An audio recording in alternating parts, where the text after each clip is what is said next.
धरती पकड़े। ये सुन तोरे एगो से मने न भरे, ते अइले का धरती पकड़े।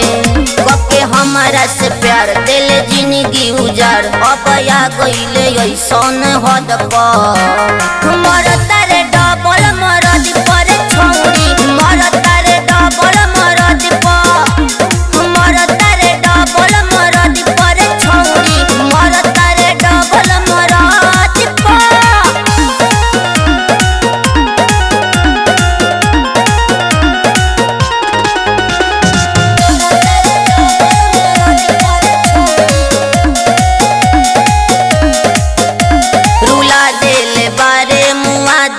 बारे ते दिलवा के हमरा दुखा देले बारे। चिन्हत बनई खुश पूछत बनई खुश, ते हमरा के साफा भुला देले बारे।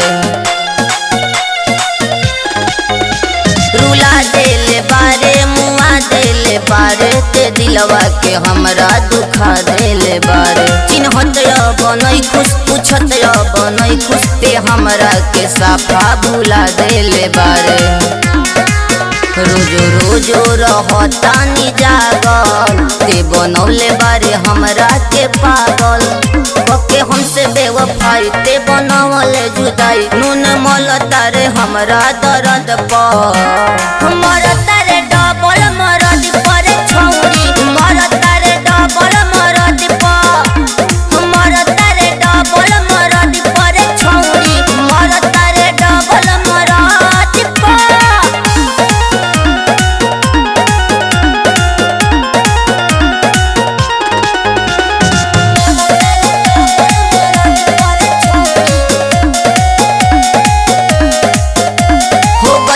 खिलाड़ी करे मन मारी, दीपकवा के ते बर्बाद कइले रे। राहुल रवाना के कके दीवाना, ते अपना ला पूरा आजाद भइले रे।